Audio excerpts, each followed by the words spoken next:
You're at the self-serve car wash on Route 9, feeding quarters into a machine that still, in the year 2026, only takes quarters, and you're scrubbing bird droppings off the hood of a 2014 Civic with 187,000 miles on it, using the same sponge you've used for 3 years, the blue one that's gone gray at the edges.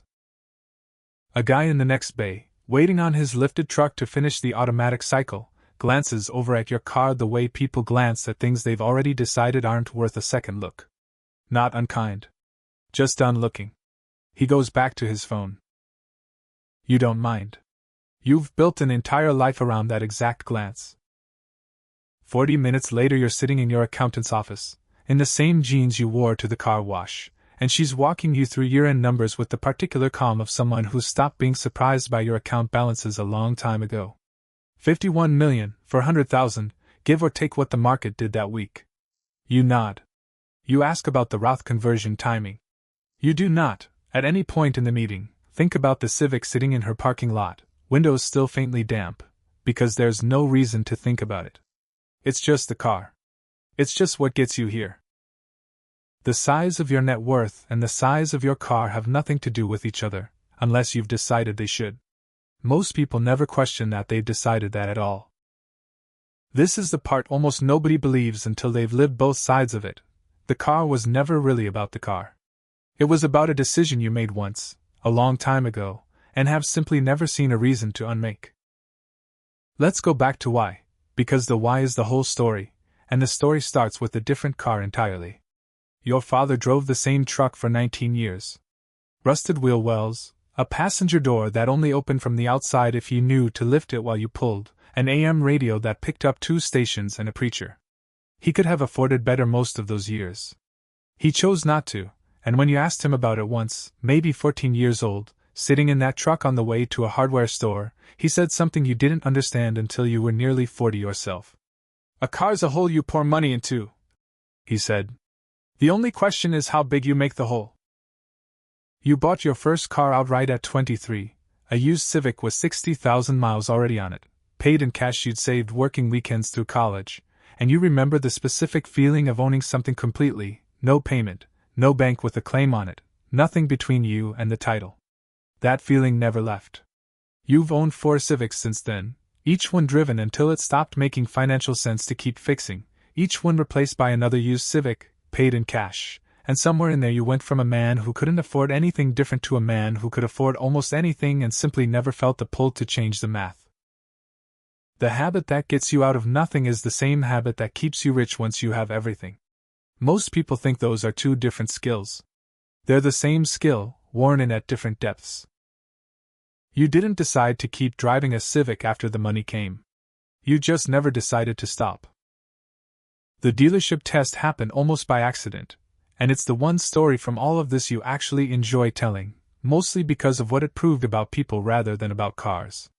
Your business partner, Renata, drives a brand new Mercedes SUV, the big one, and she's worth maybe a third of what you're worth, though either of you has ever said the actual numbers out loud to each other, because that's a rule you both keep without discussing it.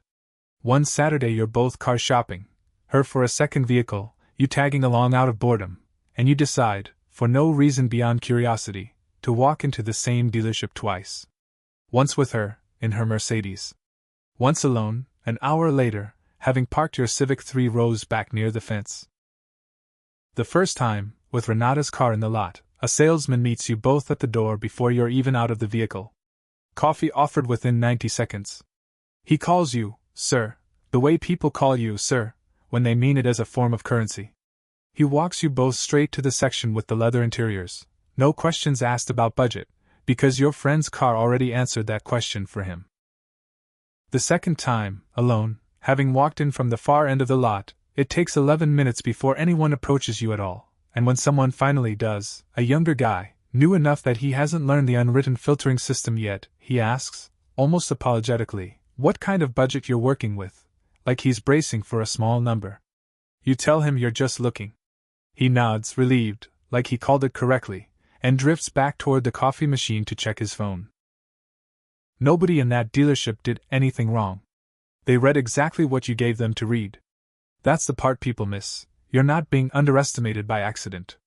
You're being underestimated by design, your design, and it works exactly the way you built it to.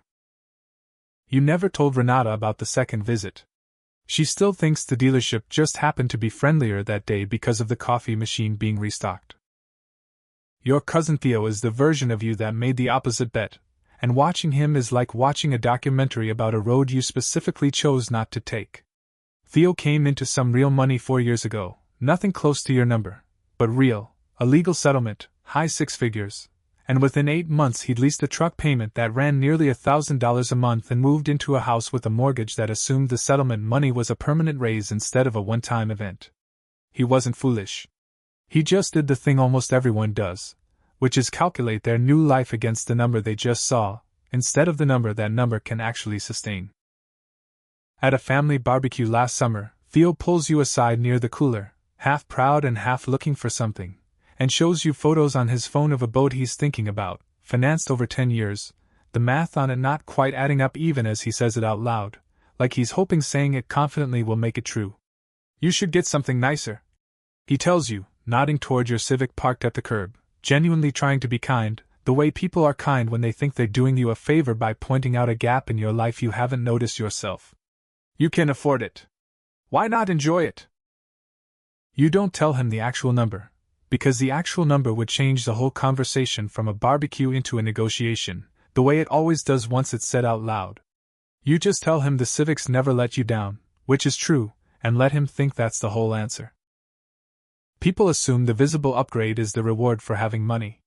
For some of us, the reward was never having to make the upgrade at all.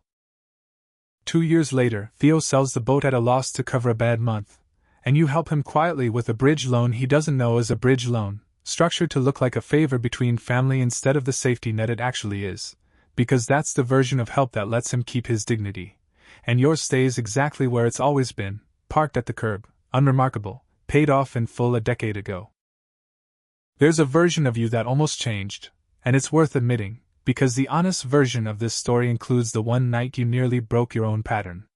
It was after closing the biggest deal of your career, the one that pushed you well past the number you'd quietly set as your real finish line years earlier. You were at a bar with 2 colleagues, both younger, both driving cars that cost more than your first house, and one of them, half joking, said what everyone eventually says to you once they learn the number, which was that the 2 of them had accidentally learned it that week from a filing neither of them should have seen. Dude, he said, laughing not unkindly, you're worth $50 million and you drive a Civic with a cracked side mirror. What are you doing? You laughed along, the way you always do, but that night, driving home, you actually let yourself sit with the question instead of deflecting it the way you usually do. You pulled up a luxury dealership's website in a parking lot, scrolled through options, priced out something with a name that meant something to people at a glance, and sat there for almost 20 minutes with your thumb over the "Schedule a test drive" button. You didn't press it. Not out of principle, not out of some superior frugality you want to lecture anyone about. You didn't press it because you tried, honestly, to picture what would actually change in your life if you did, and the only answer you could come up with was that other people would finally know something about you that you'd spent 30 years making sure they didn't have to know. That was the whole upgrade. Not comfort. Not performance. Just visibility, dressed up as reward. The luxury car doesn't buy you anything the Civic doesn't already give you. It buys other people a number to react to. That's the entire transaction, once you strip the marketing off it. You closed the tab. You drove the Civic home. The cracked side mirror is still cracked, held together with a strip of clear tape that's worked fine for 2 years, because it works fine, and that has always been the only standard the car ever had to meet. The closest anyone's ever come to the truth without you telling them directly was a mechanic named Ojo, who's worked on all 4 of your Civics across 11 years, who knows your car better than your accountant knows your portfolio. He mentioned once, casually, wiping his hands on a rag while writing up an invoice for a timing belt replacement, that most people in your income bracket, he assumed a modest, comfortable bracket, based on nothing but the fact that you always paid in full and never once flinched at a repair bill, usually trade up around year 8 or 9. You just keep bringing them back, he said, not as a criticism, more as an observation, the kind mechanics make about the patterns of the cars that come through their bay. You told him the truth, the small true thing, not the number, just the shape of it, that you'd rather spend $400 keeping something that already works running a little longer than spend $40,000 finding out if something new works just as well. He nodded like that made perfect sense to him, because to a man who spends his whole life around machines, it does. The people who actually understand your choices are rarely the people closest to you. They're the people who see the pattern without needing the number to explain it. Ojo still doesn't know what you're worth. He just knows you're the kind of customer who keeps bringing back cars at work, and to him, that's the whole story, and in a strange way, he's more right about you than almost anyone in your family. You're back at the car wash on Route 9 months later, same quarters, same blue sponge gone gray at the edges, and this time it's your own kid in the passenger seat, 17 now, learning to drive, practicing pulling into the bay straight instead of at the angle that always earns a lecture from you. She asks, out of nowhere, the way kids ask the questions that actually matter, sandwiched between things that don't. Dad, why don't we just get a nicer car? Like we could, right? You could tell her the whole story. The truck with the door that only opened from the outside. The first Civic paid in cash. The dealership test with Renata. Theo's boat. The night you almost pressed the button. Instead you tell her the short version, the one that took you 30 years to be able to say in one sentence. We could, you say. But this one still works. And the money we didn't spend on the new one is the reason we don't have to think twice about anything else. She shrugs, the way 17-year-olds shrug at things they'll only understand in 20 years, and goes back to lining up the car straight in the bay. You feed the machine one more quarter, watch the suds run down a hood you've scrubbed 100 times, on a car worth maybe $4,000, sitting on top of a life worth $50 million, and you understand, the way you've understood for a long time now, that the two numbers were never supposed to match. That was always the whole point. The guy in the next bay glances over again, same glance as always, already deciding there's nothing here worth a second look. He's right, and he's wrong, in exactly the proportion you built this whole life to guarantee.